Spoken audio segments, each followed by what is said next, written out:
Hi, I haven't done a video in a while, and this is a really hard one for me to do, and there's a trigger warning, but I think that more people need to know than not. Maybe, take a deep breath, have a pray over it, and then watch it and share it, please. People are either going to ignore me, think I'm lying, think I'm a horrible person, or maybe consider it that it's a possibility. Anyway, if anybody wonders if God cries, if maybe you think he does, I really do think he does. I've learned a lot of things since January 1st, 2021, when I finally repented, because I bottled it up and then finally repented, and God knew when I was going to do it. And I never want to forget that. So God showed me different things since that time, and I didn't understand my dreams. And I've had dreams that come true, and I'm not talking about, perfect family and a puppy or, horse or whatever. Anyway, July 26, 2022, God woke me up, and I was supposed to go to visit my family in the county because my sister and her family had come, her kids had come, and God was like, go ahead and just sleep some more. And it was raining so hard. You can look it up. July 26, 2022 is a record rain date for St. Louis, Missouri. It flooded. And God was just like, just go ahead. And there's a couple of people, especially one in my family, that if you didn't show up on time, they'd be angry. God was like, it wasn't a vocal, I've heard God's voice. It wasn't that. It was just a unction. Go ahead and sleep. Go ahead and sleep. So I slept, and then God woke me up, and he's like, go look at your calendar for September 18th. And my mom got diagnosed with pancreatic cancer on July 26, 2021. A year before that, actually, sad as it was. And I told Mom, and it made me sad thinking about it. And if you listen to this, you may have to listen to this 2 or 3 times to get this. So July 26, 2022, God woke me up, and he said, go look at your calendar for when your grandpa and your uncle died. Well, my uncle and my grandpa died on the same day.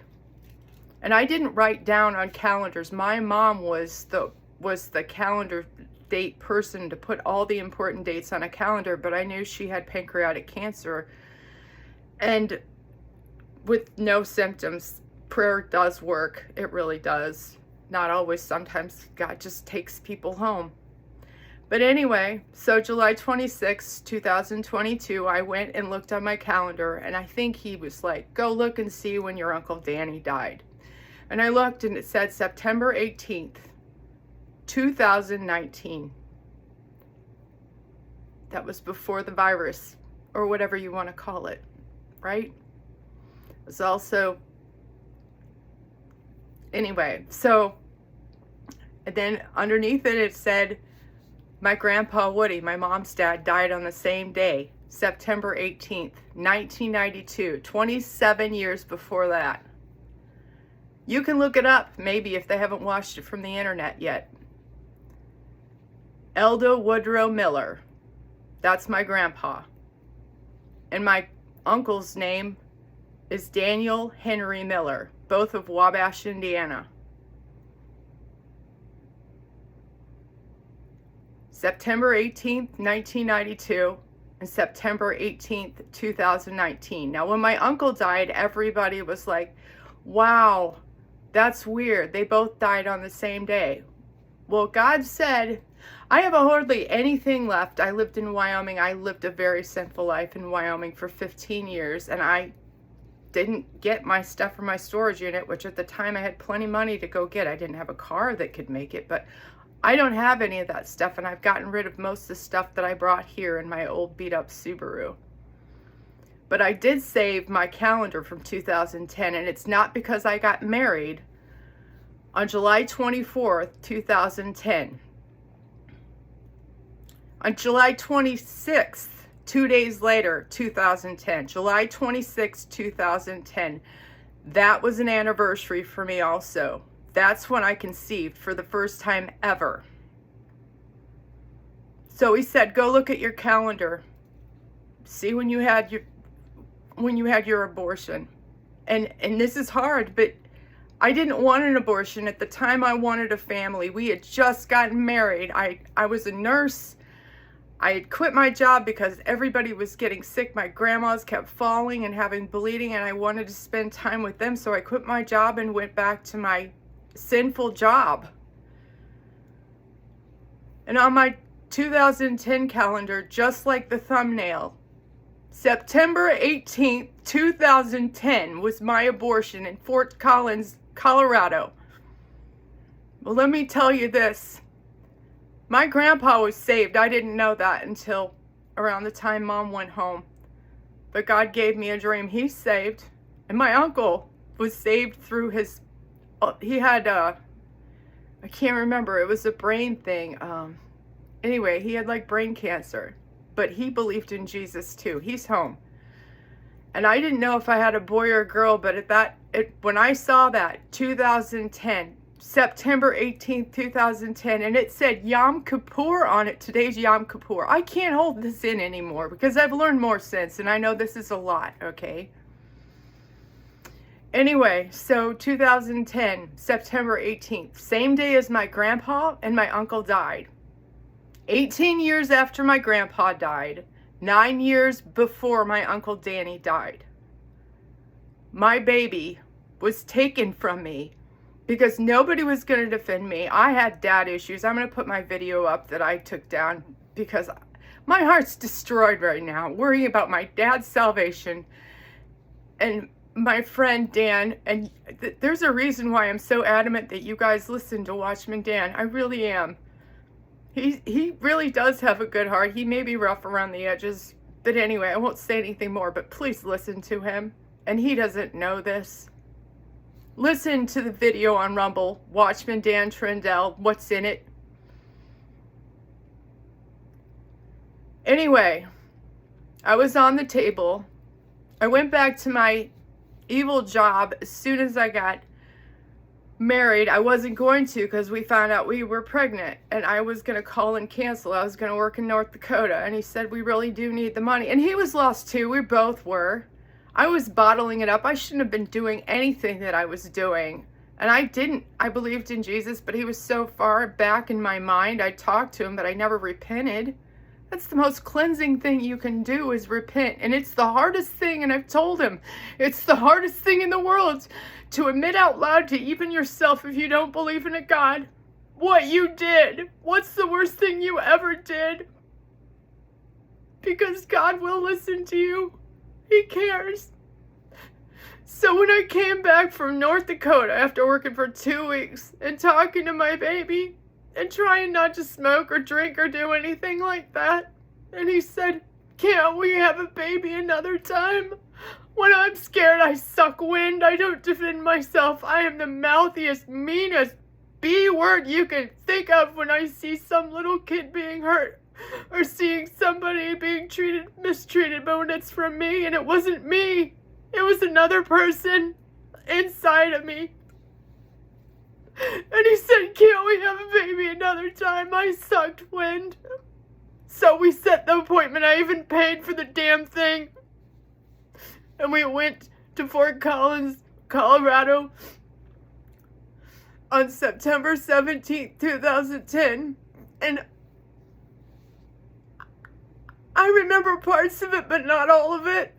I know my husband was in the waiting room. I know I saw the ultrasound. And he said, here's the heartbeat. Didn't say whether it was a boy or a girl. Then it ushered me over into a counseling room, and I think I was just in shock. And then when I came out of there, the doctor was turning to go back into the ultrasound room, and he had this creepy, like, good thing it's under 6 weeks. And I was like, that is so creepy and horrible. And I don't remember how I got on that table. When I got on that table, I was doped up. I mean, I don't know if it was fentanyl or Versed or a combination. It was like being drunk, not like you're going to get sick, but the height of the party, just drunk. And I didn't need that. I needed somebody to stand up for me. Nobody was there. So I was laying on the table, and I don't remember how I even got there. And I had an IV in my hand, I'm pretty sure, because they were giving me drugs. And to the left of me, and I don't know if it was Jesus. I don't know if it was an angel. I was like drunk, but it was very light. I mean, bright like light, yellowish light. And a voice was like, "Tell him you changed your mind." And I just was like, relief. And I flopped over because I was like drunk to the anesthesiologist and nurse practitioner. I have no idea who did this to me. And I said, "I changed my mind." And they're like, "What?" And it was like chaos, and I don't remember what happened. But now thinking about it recently, whoever the anesthesiologist is or whoever's in charge of the drugs can give you drugs and you're already doped up. And I was so upset, and I'm so unable to defend myself. And we're so conditioned to think it's our choice. Well, guess what? It's not your choice. As soon as you get in there, if you're like me, they're going to decide for you. And they said, what? Then all of a sudden they showed me a needle. This is what I remembered next. They showed me a needle, and they said, "We're going to put this in your cervix. We're going to give you this shot so we can do the abortion or the procedure," whatever they called it. And I said, "No." I said, "I changed my mind." And they said, "It's too late. It's too late." I don't remember if they said, "We're going to do this" or what, but they didn't let me stop.